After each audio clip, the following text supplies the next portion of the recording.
¿Qué tal? Buenas noches para todos. Bienvenidos a nuestra reunión de entre semana del Faro, que ahora sí la tenemos en miércoles. La semana pasada la movimos a jueves, pero vamos a seguirla teniendo todos los miércoles. Seguiremos teniendo esta reunión virtual. Les saludamos a cada uno de ustedes, les damos la bienvenida y quiero pedirles a todos los que puedan abrir su cámara, si la pueden abrir.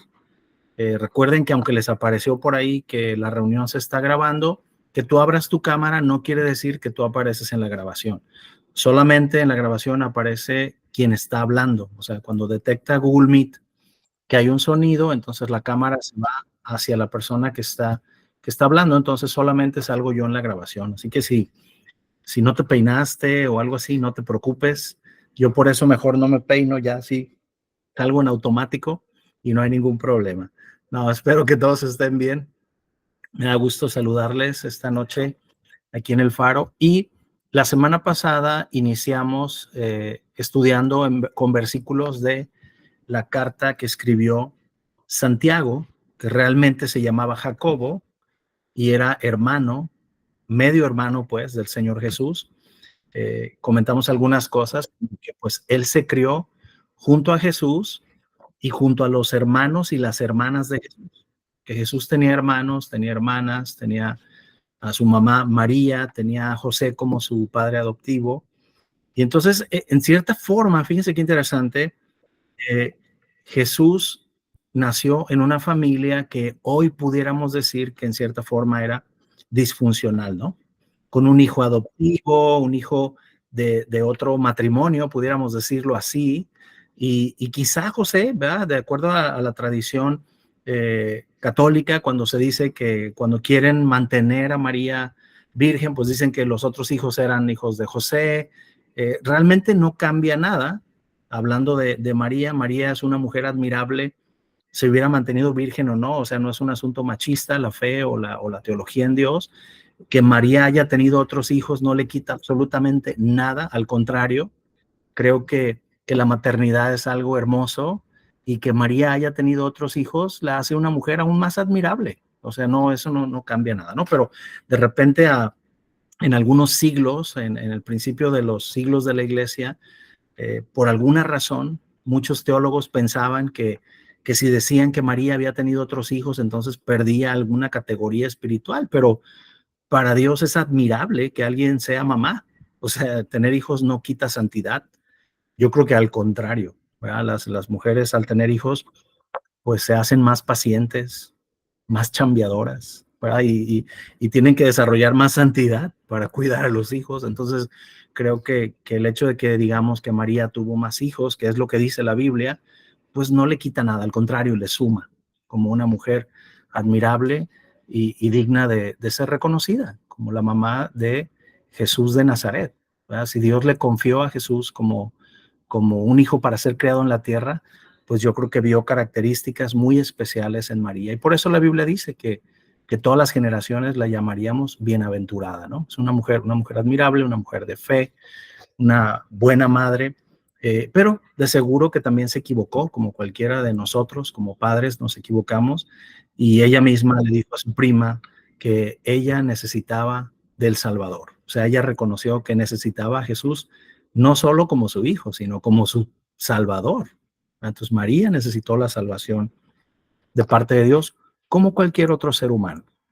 Y bueno, esta enseñanza no se trata de estos asuntos teológicos que han dividido a la humanidad, ¿no? De muchas formas, la iglesia y todo.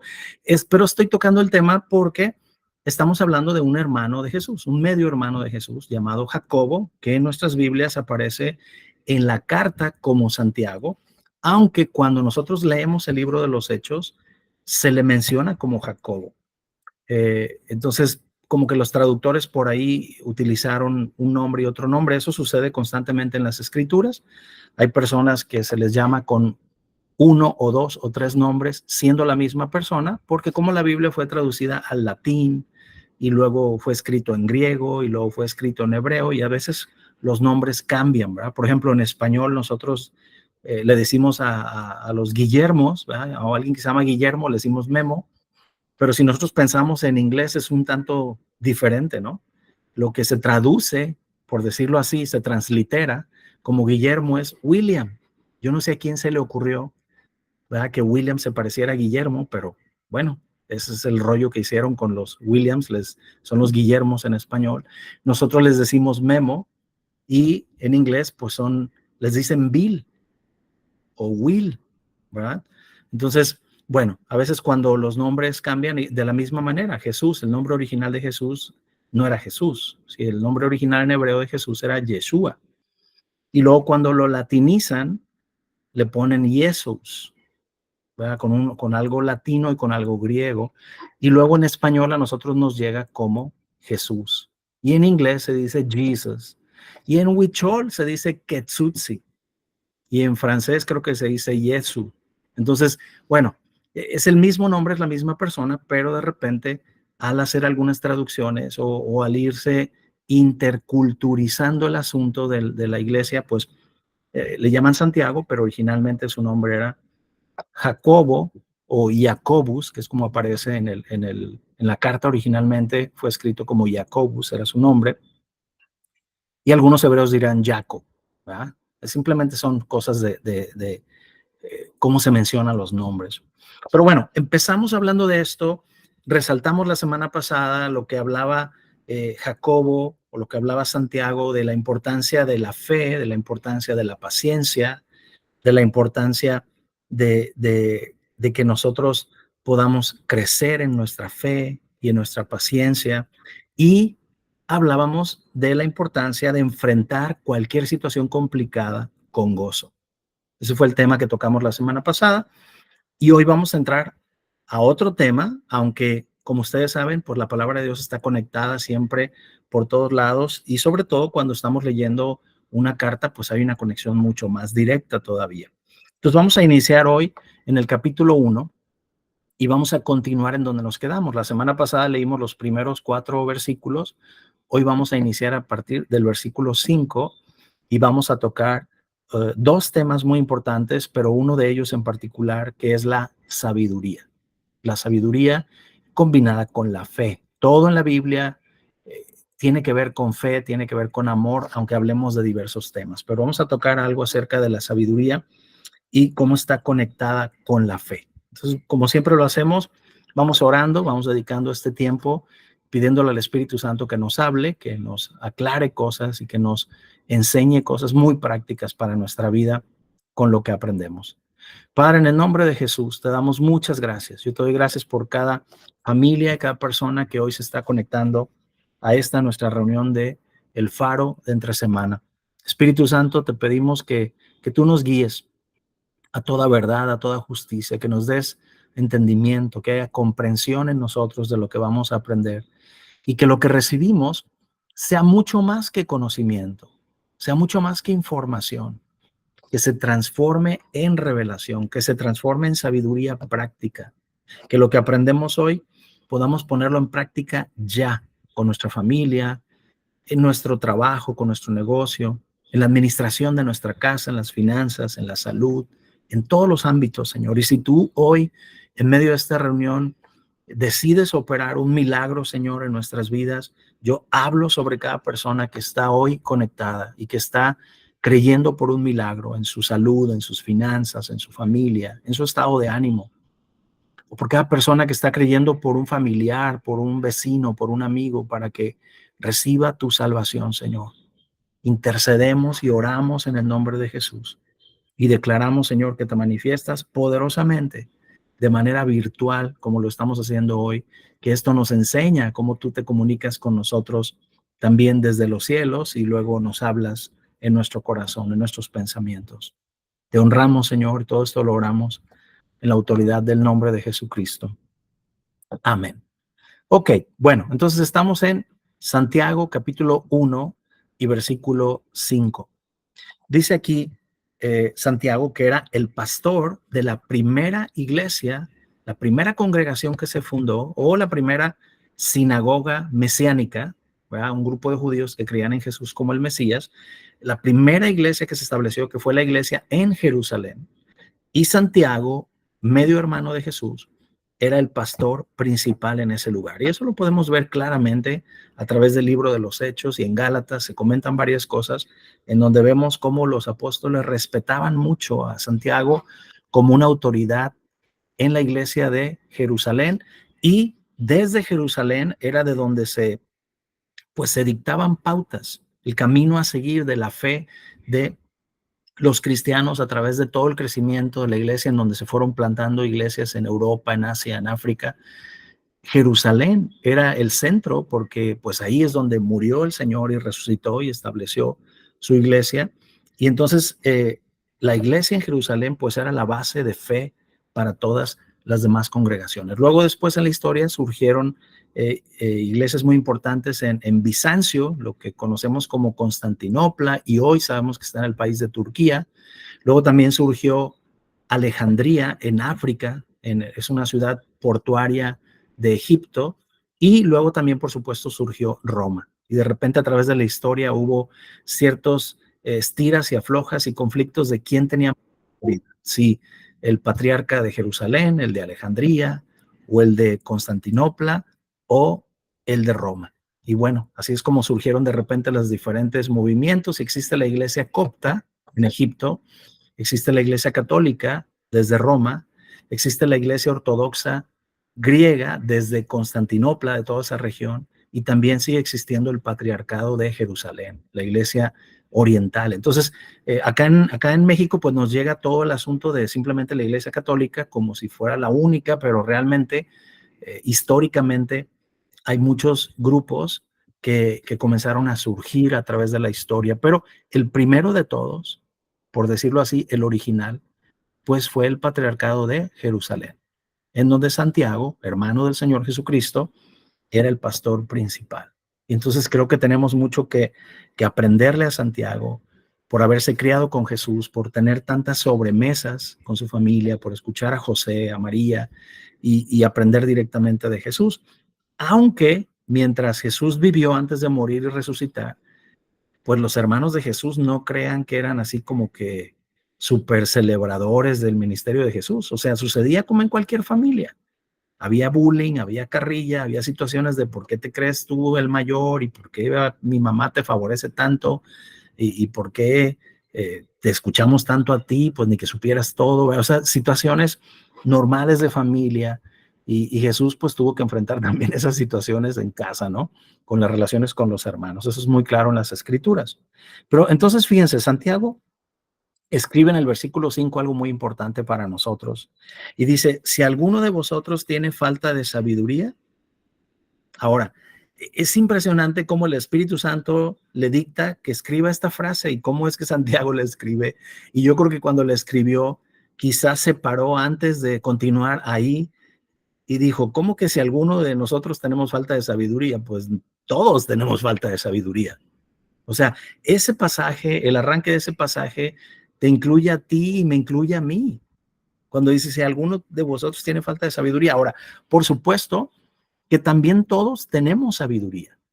Si tenemos sabiduría en ciertas áreas, tenemos sabiduría en ciertas cosas en nuestra vida, pero hay que aceptar humildemente que a todos nos hace falta más sabiduría. Algunos más en finanzas que en otra cosa, algunos más en relaciones familiares que en otra cosa, algunos más en situaciones espirituales que en otra cosa, algunos más en asuntos matemáticos, algunos más en asuntos de cocina, algunos más en asuntos de cómo funciona la vida, la salud, la política, las relaciones humanas. O sea, hay diversas cosas en las que nos hace falta sabiduría, o en el ámbito profesional, o en el ámbito intelectual o de la historia. eh, todos tenemos falta de sabiduría en algunas cosas y todos tenemos cierta cantidad de sabiduría también en ciertas áreas. Entonces, me impresiona estas declaraciones porque cuando hace estas declaraciones el Espíritu Santo a través de Santiago, es como si nos incluye a todos, ¿no? Como que cuando leemos esto decimos, hey, esto es para mí, porque a mí me hace falta sabiduría. Y cuando alguien lee esto y dice, no, entonces esto no es para mí, porque yo me la sé de todas, todas, entonces podemos saber que, que esa falta de humildad y de reconocimiento de que nos haga falta sabiduría nos limita a nosotros de aprender algo nuevo. y de aprender algo de parte de Dios.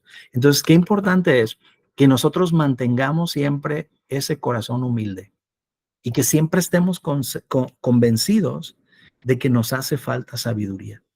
Lo cual no quiere decir que no reconozcamos o que no celebremos que hemos aprendido algo en la vida y que tenemos cierta sabiduría. Y hay que aprender a reconocer eso y tener seguridad también de decir, yo he aprendido esto o yo soy un experto en esta área, pero en esta no. Entonces, hoy yo podría decir, ¿saben qué? Yo conozco sobre la palabra de Dios porque me apasiona, a eso me dedico, estudié eso, tengo años enseñándola, pero yo rápidamente puedo voltear y ver a Jorge hoy y decir, reconozco que me hace falta sabiduría sobre las computadoras y sistemas y todo. Entonces, si yo tengo una duda con respecto a eso, o si yo estoy en una mesa y está Jorge Navarro, que se dedica a este asunto de programar cosas en computadoras y todo, y yo estoy en una mesa y de repente surge un tema de computadoras, pues yo no voy a decir, a ver, Jorge, guarda silencio, déjame explicarlo yo. Pues no, más bien yo voy a guardar silencio y voy a decir, hey, voy a poner atención en lo que Jorge tiene que decir, porque él conoce más que yo. Si en una mesa de repente surge un asunto que tiene que ver con salud o con medicina, pues yo estoy viendo aquí, por ejemplo, a la doctora Tania, que está conectada. Y entonces, si surge un tema como esos, yo puedo tener una opinión, pero yo debo reconocer que pues hay mayor sabiduría en la doctora Tania para instruirme en eso. Entonces yo debo de ser humilde y escuchar y decir, a mí me hace falta sabiduría en esto, quiero escuchar a la doctora Tania. Igualmente, si hablamos de asuntos legales, pues tendríamos que decir, uy, aquí está Laura Aguilar, pues explícanos, licenciada, ¿verdad? Si hablamos de construcción y de cómo una casa puede funcionar mejor y cómo, qué arreglos tenemos que hacerle a una casa y qué puede, pues rápidamente volteamos y decimos, a ver, Mario Alberto, enséñanos sobre esto, porque tú tienes mucha experiencia trabajando en cómo se construye una casa y cómo funcionan el agua pluvial que baja en la casa y un muro, cómo se debe cuidar. Igual si hablamos de negocio, de cómo fabricar las mejores tortillas y los mejores comida que tiene que ver con maíz, ¿verdad? Y un molino, cómo funciona. Y pues ahí está Marta, experta en esto por tantos años con el negocio de la gaviota, ahí, ¿verdad? Entonces, igual en psicología está Wendy, igual en el aspecto de cómo enseñar a los niños, pues aquí tenemos a Blanca que se acaba de jubilar como maestra y tiene toda esta experiencia. Y en lo jurídico también por ahí está Yasmín, que ha trabajado en el área de la Suprema Corte de Justicia, en el Estado, con magistrados, con jueces. O sea, entonces, cada uno de nosotros, por supuesto que tenemos sabiduría en ciertas áreas, pero aquí dice algo súper importante, Santiago. Dice, si alguno de vosotros tiene falta de sabiduría, al decir eso, también está diciendo, si alguno de ustedes es lo suficientemente humilde para reconocer que hay cosas que aprender de parte de Dios. Y entonces, esa declaración es importante, porque cuando nosotros nos congregamos, cuando nosotros nos reunimos, nos conectamos hoy, cuando nosotros ponemos tiempo para orar, cuando nosotros conversamos con Dios, cuando nosotros leemos la palabra de Dios, estamos actuando en humildad y estamos diciéndole, Señor, quiero aprender de ti. Y Dios se la sabe de todas, de todos los temas, de todas las áreas de la vida. Entonces, por más expertos que seamos cada uno de nosotros en cierta área, aún en esa área, nos hace falta sabiduría y Dios nos la puede dar. No se diga en otras áreas en las que no somos expertos, pues todavía nos falta más sabiduría. Entonces, la clave para que nosotros podamos recibir sabiduría, número uno, es reconocer que Dios sabe más que nosotros. Eso es lo primero que nos tiene que caer el 20 y algunos el 30, ¿verdad? Porque a veces el 20 no es suficiente. Debe caernos el 30 y decir, ¿sabes qué, Dios? Ayúdame, ayúdame en esto. Yo recuerdo hace muchos años cuando yo conocí a Pau y fuimos novios, tuvimos 2 etapas de noviazgo. La primera etapa de noviazgo, pues yo dije, pues yo en la Biblia no vi en ningún lado que Jesús tuviera novia. Yo no vi que él anduviera ahí por ahí en la secundaria con las muchachas, todo él se quedó iba al templo, no se iba ni a las maquinitas, decía yo, o sea, no, nada. Entonces, ¿qué va a saber Jesús de noviazgo? Entonces, cuando yo tuve la primera etapa de noviazgo con Pau, y como yo había tenido varias novias en la secundaria y otras en la prepa, yo dije, no, hombre, yo soy experto en esto. Pero la cosa es que era experto en echar a perder relaciones. Y entonces a los 8 meses tronamos y quedamos como conscientes que no éramos el uno para el otro y que nunca funcionaría una relación entre los dos. Y me tomó 8 meses en que la relación ya no funcionara. Y no quedamos así peleados ni nada. O sea, yo la seguía apreciando mucho y queriendo, y ella también me valoraba y todo, pero dijimos, ¿sabes qué? Nomás no, esto no va a funcionar. Y entonces, después de un tiempecito, y luego yo me fui a estudiar a la Universidad Bíblica en Houston, en Texas, y entonces allá aprendí que Dios, como Dios, tenía casado con la iglesia 2000 años. Y luego me di cuenta que tenía otros más miles de años viendo a Israel como su esposa también, y él como su marido. Y entonces, estando allá, me cayó el 20 y dije, ups, yo tuve novias en la secundaria y en la prepa por 6 años. Dios me lleva unos cuantos miles de años de ventaja en saber cómo ser esposo y cómo ser novio. Y yo aquí pensando que Jesús no sabía nada de ese tema. Y entonces tuve que ser humilde y reconocer. Y entonces regresé. Pau también se fue a la Universidad Bíblica en otro momento, cuando yo ya me había graduado.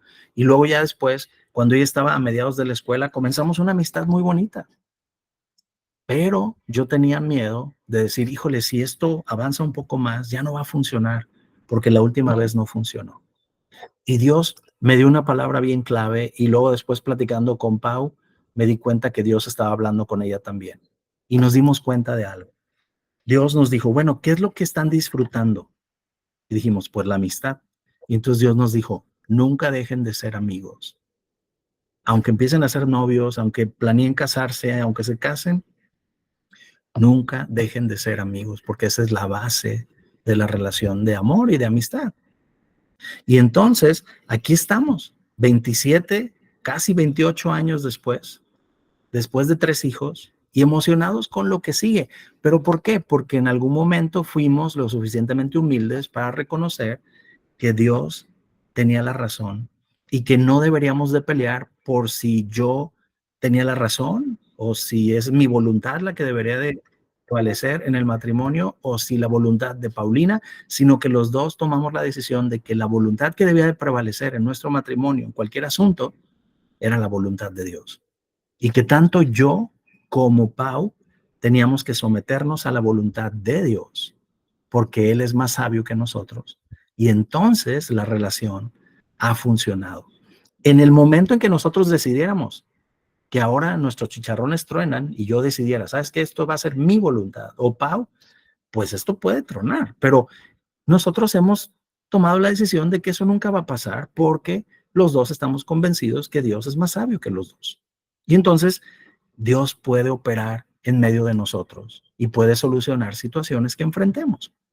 Entonces, en todas las áreas de nuestra vida, así es. Necesitamos reconocer que Dios se las sabe de todas, que Él es más sabio que nosotros, y que aún en el área de sistemas, Dios le puede dar una clave a Jorge y una pista que él no sabía. Y aún en el área jurídica, Dios le puede decir una estrategia a Laura que nunca se le hubiera ocurrido a ella. Aún en el área que ella es experta, o a Tania en el área de salud, o a Georgina en el área de educación de los niños, o a Kioki también, o a Wendy en el área de psicología. De hecho, hace un tiempo recordábamos, Pau y yo, hace unos días estábamos platicando, y platicábamos de, en alguna ocasión, que Wendy nos comentó, por supuesto, sin revelar ni nombres, ni personas, ni nada, pero Wendy nos comentó que un día estaba ella en una, y perdón, Wendy, que diga esto, pero un día estaba ella en un momento de consejería, de consulta como psicóloga, y dijo, ya hice todo lo que profesionalmente sé hacer, ya hice todo lo que me enseñaron, pero no veo resultados. Y entonces se le ocurrió y dijo, ¿sabes qué? Dios, ayúdame. Y comenzó a pedir ayuda a Dios y a orar. Y entonces comenzó a ver resultados en la vida de esa persona. Claro, gracias a Dios por todo el conocimiento adquirido, y hay que ponerlo en práctica, pero hay que darle lugar al fluir del Espíritu de Dios. Yo tengo un amigo que que es broker, es operador de bolsa. Y él me ha testificado tantas veces, dice, yo me encierro con mis pantallas de computadora y estoy ahí viendo la bolsa de aquí, la bolsa de allá y las monedas y el euro y el dólar y esto y el oro y la plata. Y yo me siento y antes de empezar mi día, oro y le digo, Espíritu Santo, háblame y guíame para tomar las decisiones correctas. Y claro que él estudió en una universidad y ha tomado cursos y se prepara y estudia los mercados. Pero dice, él me ha platicado y me ha dicho, ¿sabes qué, Beto? O sea, yo a veces estoy ahí y a veces el Espíritu de Dios me dice que tome la decisión más ilógica que he pensado en mi vida de acuerdo a todo mi entrenamiento y me dice, compra esta acción. Y yo digo, ¿pero cómo? Y es que si compro eso y en eso empieza a subir la acción. Y yo, ¿por qué no lo hice en el momento? Dice, y entonces aprendí. Y aprendí a hacer lo que Dios me decía. Y me decía, compra esto. Y luego la acción iba súper bien, estaba subiendo. Y Dios me decía, vende ahorita. Y él así como que, ¿cómo crees, Señor, si estoy ganando? Pero voy a obedecerte. La vendía y en eso empezaba a bajar. Y dice, es impresionante. Cuando le he hecho caso al Espíritu de Dios, he sido prosperado de una manera especial en mi trabajo. Y cuando he dudado y he tenido temor y he pensado que yo tengo mejores ideas, he perdido o no he ganado lo que hubiera podido ganar. Pero en muy poco tiempo Dios le ha prosperado financieramente de una manera impresionante a causa de escuchar la voz del Espíritu Santo. Ahora, no se trata de simplemente prender las computadoras y decirle, Dios, ayúdame. Hay que estudiar, hay que prepararse, pero en medio de esa preparación, el Espíritu Santo te puede ayudar. Por ejemplo, un joven va a hacer un examen, ¿verdad? Para entrar a la universidad o un examen final de su prepa o de X semestre o X materia. Entonces viene y dice, pastor, ore por mí porque mañana tengo este examen, ¿no? Y la pregunta es, ¿y ya estudiaste? No, pues no, porque pues al cabo usted va a orar y todo voy a saber. Pues no, así no funciona.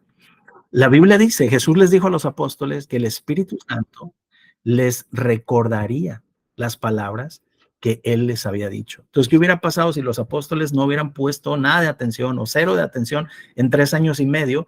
Pues, ¿qué les iba a recordar el Espíritu Santo? Pues nada, porque no se acordaban de nada. Necesitaban haber puesto atención esos 3 años y medio que tuvieron de entrenamiento con Jesús para que cuando el Espíritu Santo viniera les recordara las palabras que Jesús había hablado. Entonces, es importante prepararnos, es importante aprender y luego en medio de eso, depender del Espíritu Santo para aplicar esa sabiduría de la mejor forma en que Él nos guíe. Entonces, si alguno de ustedes dice, tiene falta de sabiduría, dice, pídala a Dios. Ahora, la declaración siguiente es súper importante, pero esta declaración que está aquí, donde dice, pídala a Dios, es muy importante. Jesús dijo, pedid y se os dará, buscad y hallaréis, llamen o toquen y se les va a abrir. Entonces, es importante que nosotros seamos gente que pide, que busca y que toca. No debemos ser gente que digamos, pues es que si Dios quiere, se me va a abrir la puerta. Pues es que si Dios quiere, me va a dar las cosas. Pues es que si Dios quiere, pues voy a encontrar esto. No, no es si Dios quiere. Dios ya nos reveló lo que Él quiere y lo que Él quiere es que tú pidas y que tú toques y que tú busques y yo también. Y entonces Él nos promete que encontraremos, Él nos promete que se nos abrirá y Él nos promete que recibiremos. Dios nunca volteará a verte y dirá, ay, qué pedichi es mi hijo. Es un dicho acá de Nayarit, ¿verdad? Hay alguien que pide mucho. Dios nunca te verá como alguien pedichi, Dios te verá como alguien obediente y alguien que cree en lo que Él dijo y alguien que tiene claro que el cielo nunca se va a agotar porque tú pidas y pidas y pidas. Y alguien que ha entendido que Dios es rico para con todos. Porque a veces decimos, pero ¿cómo le voy a pedir a Dios si hay tanta gente necesitada? Escucha, Dios no le va a quitar a alguien para darte a ti, ni te va a quitar a ti para darle a alguien. Dios es rico para con todos. Lo que tú recibas, al contrario, lo que tú recibas va a aportarle a alguien más. Porque somos gente generosa, somos gente amorosa, somos gente dadivosa. Entonces, si tú recibes de parte de Dios, alguien más va a ser bendecido también a través de ti. Entonces, qué importante es que pidamos, qué importante es que busquemos, qué importante es que toquemos puertas. La promesa de Dios no es que Él va a tocar por ti. La promesa de Dios no es que Él va a pedir por ti. La promesa de Dios no es que Él va a buscar por ti. La promesa de Dios es que si tú pides, se te va a dar. Que si tú buscas, vas a encontrar. Y que si tú llamas o tocas, se te va a abrir. Entonces hay algo que nosotros debemos hacer para activar lo que Él ha preparado para nosotros. Entonces es súper importante resaltar esta declaración que dice, pídala a Dios. Jesús dijo, el pan nuestro de cada día, dánoslo hoy, en la oración del Padre nuestro. Muchos líderes espirituales, sacerdotes, pastores, líderes de oración, de repente dicen, ¿sabes qué? No pidas para ti, ya no pidas nada, al cabo Dios ya sabe lo que tú necesitas. Y es verdad, Dios ya sabe lo que tú necesitas, pero Él dijo, pide y se te dará. Busca y hallaréis. Llama y se te abrirá. Eso lo dijo Jesús. Jesús en ningún lado dijo, no sean pediches. Jesús en ningún lado dijo, ustedes no pidan, al cabo yo voy a darles todo lo que... No, la instrucción de Jesús fue pedir. Entonces, si yo o cualquier líder o pastor dice algo contrario a eso que dijo Jesús, pues entonces no estamos enseñando lo que dice la palabra de Dios. Ahora, claro, no hay que pedir únicamente para nosotros, hay que interceder por otros también. Y cuando pedimos para nosotros, hay que compartir de lo que recibimos, pero no debemos evitar pedir como si al pedir alguien se fuera a quedar sin algo porque nosotros fuéramos a recibir. No, es al contrario. Alguien más será bendecido cuando nosotros recibamos, porque también Dios nos instruye a ayudar al necesitado o ayudar a alguien que está orando por cierta cosa. Dice, si alguno de vosotros tiene falta de sabiduría, pídala a Dios. Y luego dice algo súper importante, dice, el cual da a todos abundantemente y sin reproche, y les será dada. O sea que Dios nunca te va a reprochar que le pidas. Y menos si lo que le pides es sabiduría. Señor, dame sabiduría. Dice que Dios no solamente nos da, sino que nos da abundantemente y sin reproche. O sea, Él no nos va a reprochar eso. Él nos va a reprochar si no se la pedimos. Porque Él quiere que seamos sabios para que podamos llevar a cabo el destino que Dios ha puesto en nuestras vidas. Y luego aquí dice algo también súper importante, cuando dice, el cual da a todos.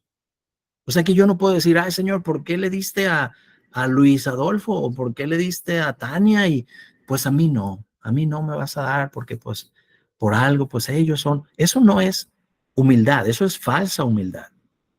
Eso es falta de fe. Dios dice que Él nos da a todos.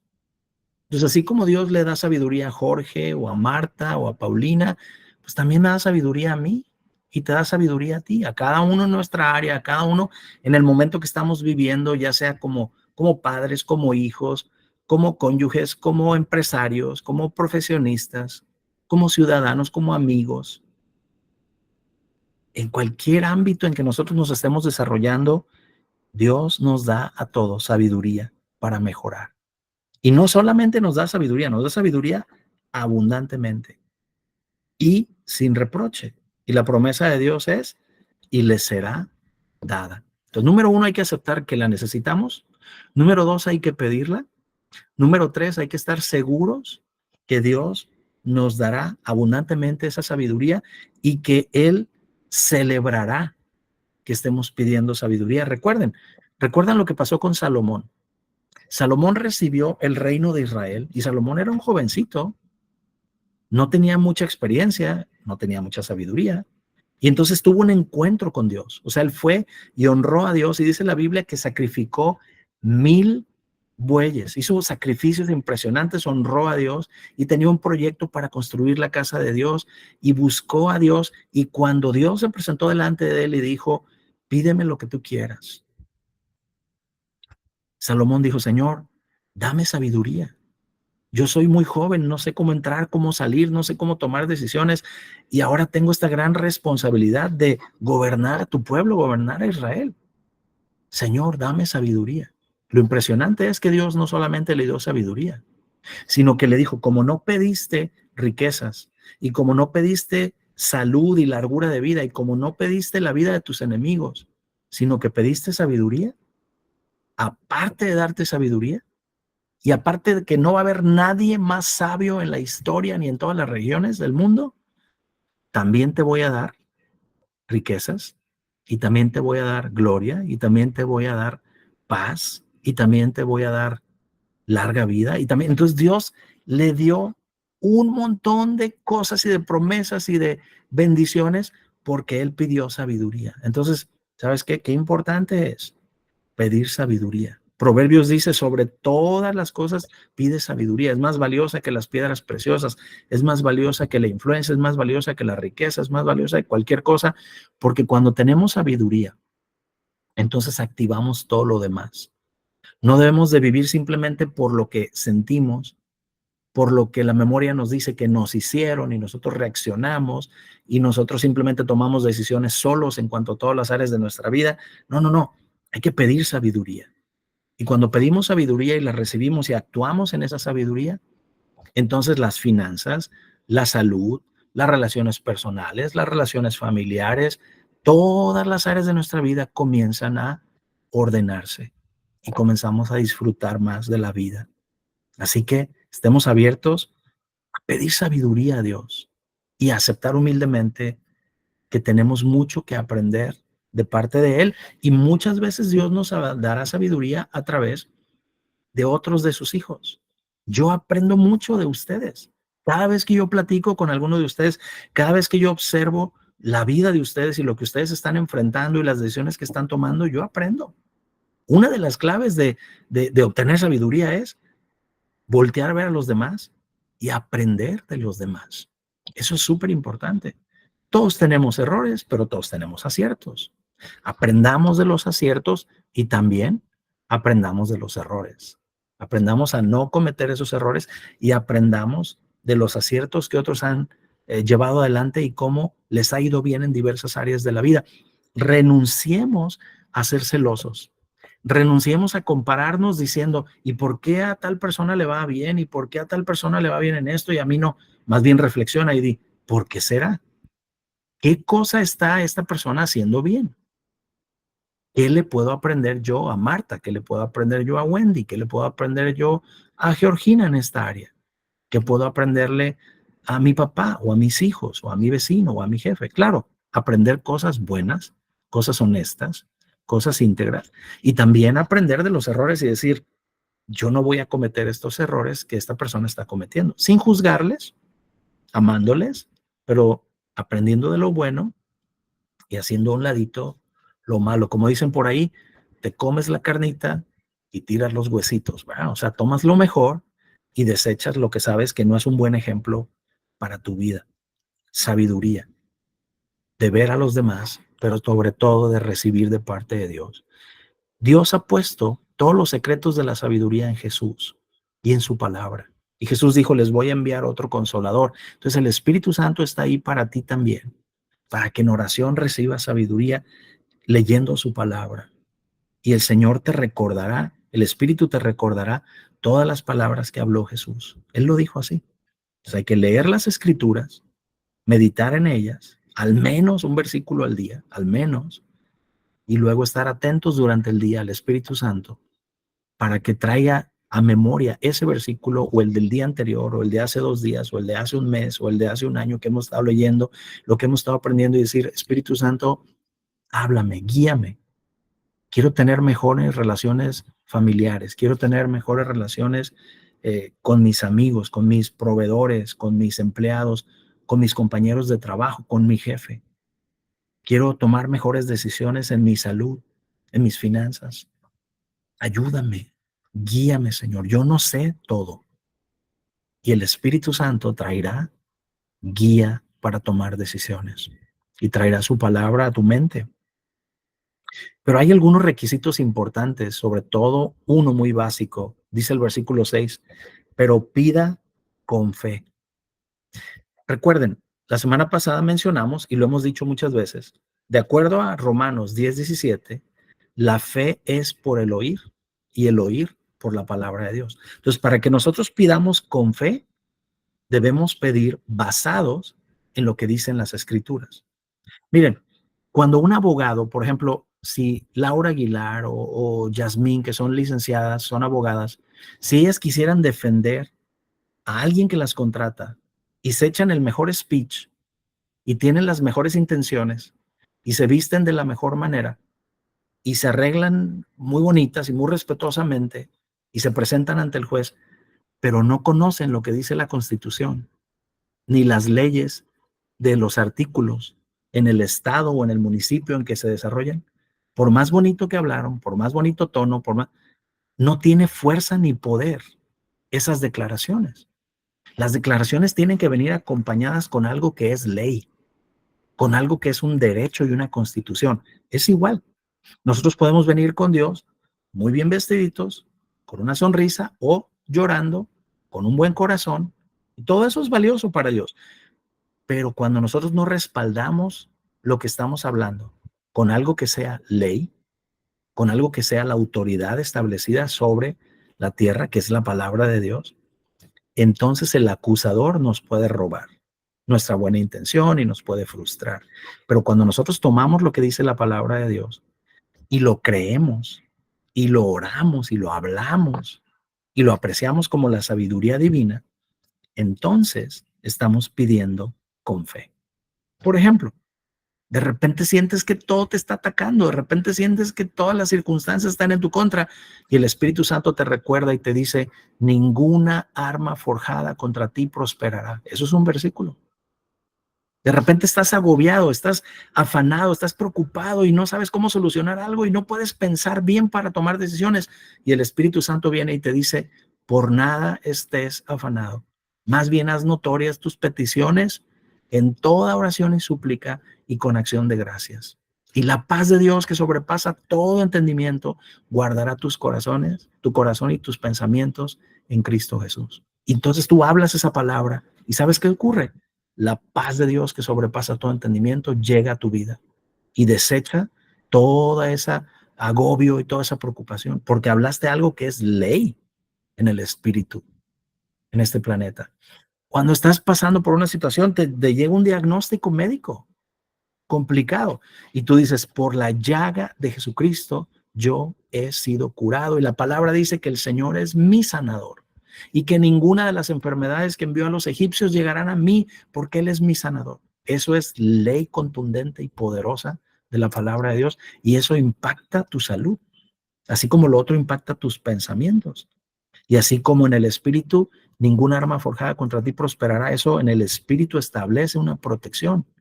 Viene a tu mente de repente que Dios le dijo a Abraham, yo soy tu escudo y tu galardón será sobremanera grande.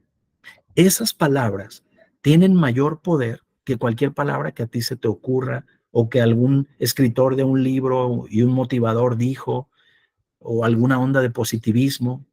No, no, no. Lo que la Biblia dice es que pidamos con fe y la fe es por el oír y el oír es por la palabra de Dios.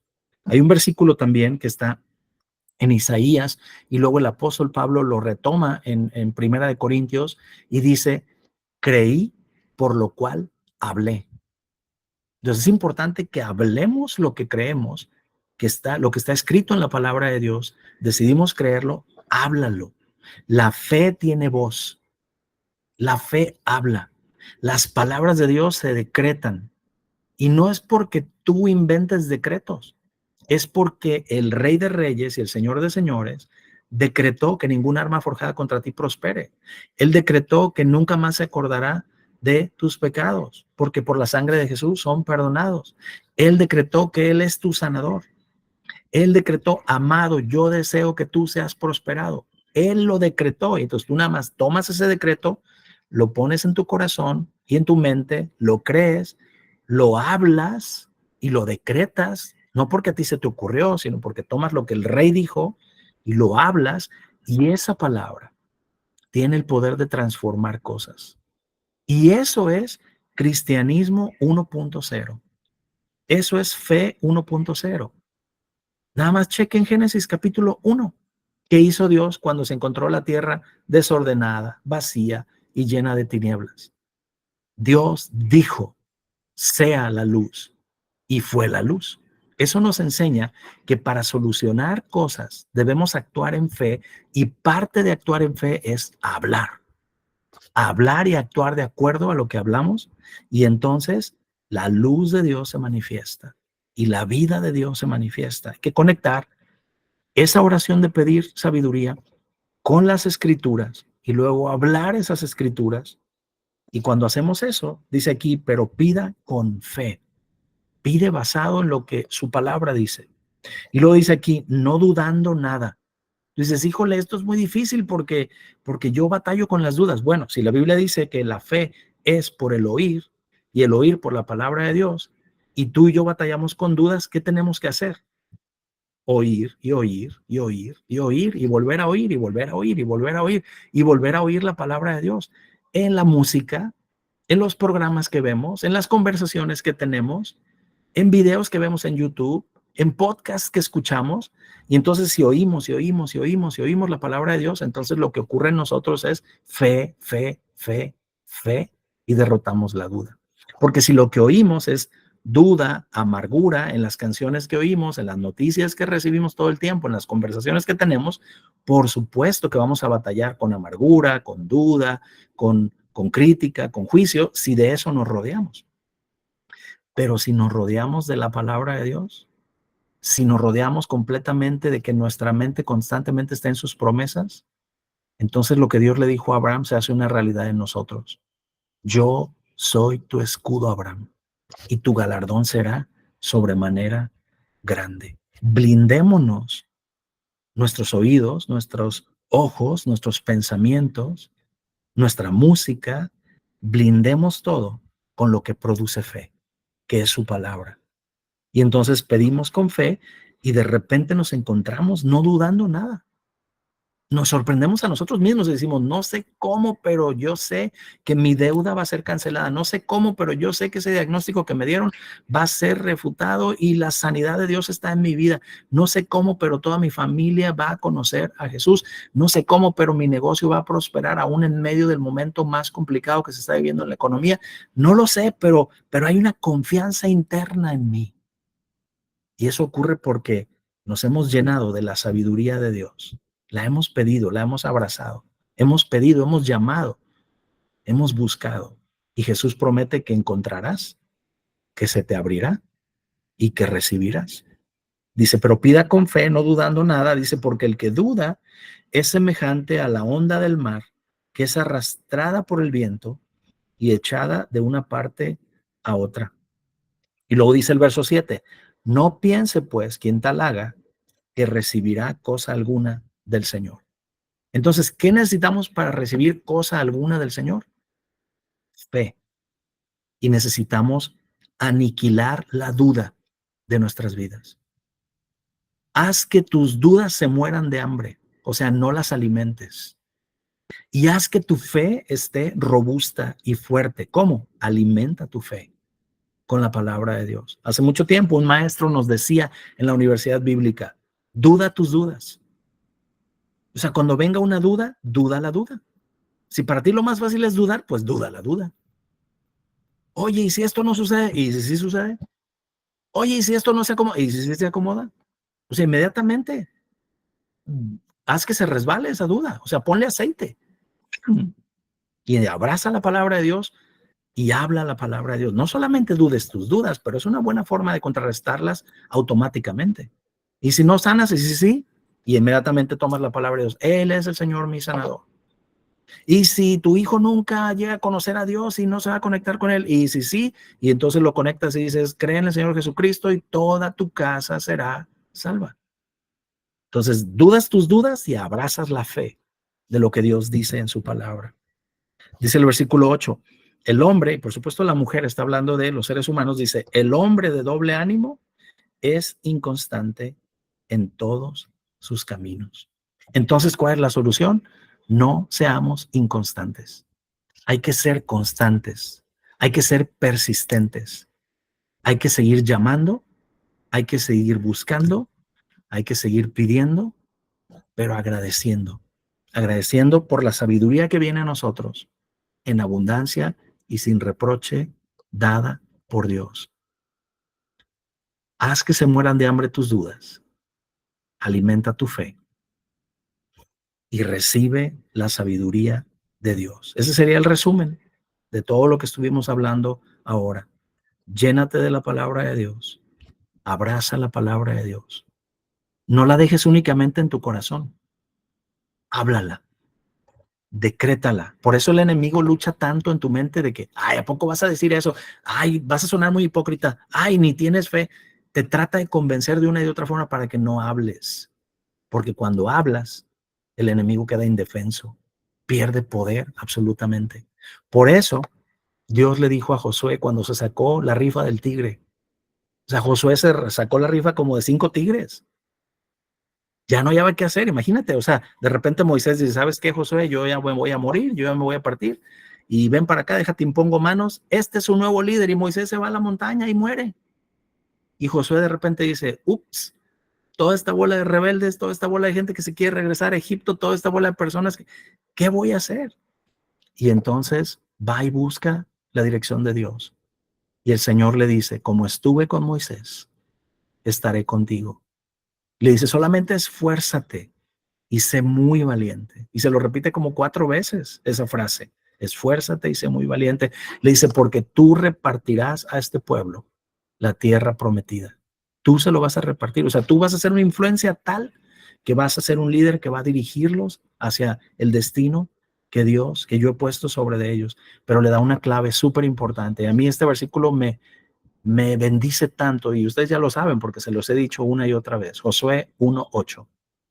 Dice, nunca se apartará de tu boca este libro de la ley, sino que meditarás en él de día y de noche. O sea, métete la palabra de Dios dentro de ti y medítala. Y luego dice, para que guardes, o sea, protege esa palabra, que ninguna duda, ningún comentario, ninguna tentación, ningún ambiente, ninguna atmósfera, ninguna cultura te roben el tesoro que es esa palabra. Para que guardes, y luego le dice, y hagas conforme a todo lo que está escrito. Y luego le da la promesa y le dice, porque entonces todo te saldrá bien y harás prosperar tu camino. Pero lo impresionante es que ese versículo inicia diciendo, nunca se apartará de tu boca. Entonces hay que hablar la palabra de Dios, hay que meditar en la palabra de Dios, hay que guardar la palabra de Dios en nuestro corazón como un súper tesoro, como el tesoro más grande que tenemos. Y luego hay que actuar de acuerdo a la palabra de Dios. Y entonces todo nos saldrá bien. Hace tiempo alguien me dijo, ¿tú eres de esos que piensa o de esos que creen que todo les puede salir bien? Yo dije, pues sí, ¿tú de cuáles eres? ¿De los que no creen lo que dice la Biblia o qué? O sea, por supuesto que soy de esos, porque eso es lo que dice la Escritura. ¿Y tú eres de esos que creen que Dios quiere prosperar a todo mundo? Pues, ¿tú de cuáles eres? ¿De un Dios que quiere mantener pobre a todo mundo? O sea, ¿eres de un Dios hindú o de un Dios budista o cómo? Porque el Dios de la Biblia dice, amado, yo deseo que tú seas prosperado. El Dios de la Biblia dice, amado, que tengas salud también, así como prospera tu alma. Entonces hay que hacer prosperar nuestra alma. ¿Cómo? Con la palabra de Dios. Y Dios nos promete salud y prosperidad y muchas cosas más. Son sus promesas. Pero una clave importante, que no se aparte de nuestra boca la palabra de Dios. Para que salga por nuestra boca, pues tiene que primero entrar por nuestros oídos y por nuestros ojos. Hay que leerla, hay que escucharla, hay que meditarla, hay que guardarla, hay que actuar de acuerdo a ella y activar todas esas promesas. Bueno, vamos a quedarnos aquí y la próxima semana continuaremos con esta carta de Santiago. Me impresiona lo que Dios nos está hablando. No cabe duda que Santiago tuvo una riqueza, escucha, que ninguno de los apóstoles tuvo. Claro, los apóstoles tuvieron otras cosas que él no tiene o que él no tuvo, pero Santiago vivió en la misma casa que Jesús. Fue criado por la mamá de Jesús y por el papá adoptivo de Jesús. Qué riqueza de sabiduría traída por el Espíritu Santo en un hombre que decidió servir al Señor como el primer pastor de la historia de la iglesia.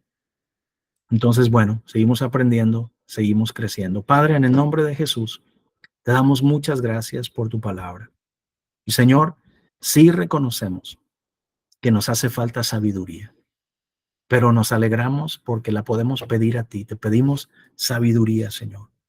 Y nos regocijamos porque tú prometes dárnosla en abundancia y sin reproche. Y gracias, Señor, que pedimos con fe y que determinamos no dudar nada. Y si en algo tenemos ciertas dudas, pues nos llenamos de tu palabra para que tu fe sea la que prevalezca. Somos valientes y nos esforzamos. Y declaramos, Señor, yo declaro sobre cada hombre, cada mujer, cada niño, cada familia que se está conectando hoy en el faro. Declaro que todo les saldrá bien y que harán prosperar su camino, porque tu bendición está en ellos. Señor, gracias por amarnos. Gracias por decirnos, amado, yo deseo que tú seas prosperado y que tengas salud, así como prospera tu alma. Bueno, pues hablo sobre ustedes que su alma prospera para que en todo lo demás también la bendición de Dios se manifieste.